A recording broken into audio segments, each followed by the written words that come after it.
Ey Müslüman! Kıl ibadet bu mübarek cuma gün. Zikr ile көңілің safla bu mübarek cuma gün.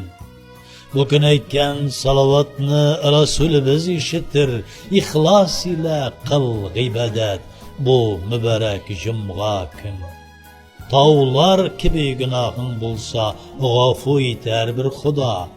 İhlas ile tövbe etsen bu mübarek cuma gün. Yaktı dünyada yürgenler hiçbirisi ölmey kalmaz. Bu cumganın ecirlerin algan bende mehrum bulmaz. Bugün cumga günleri deyip otananı iske al. Kıyamet günü bulganda hesapsız ecirler sinal. Cumga günün tanları deyip Bismillah etip işke git. Bir Xudaydan savaplarını İlahımız nasip et. Cumga gün taharet alıp Bismillah etip jirge bas. Senin şuşu izgi işin, gamelin hiç yoğalmaz. Cumga günleri mübarek bulsun.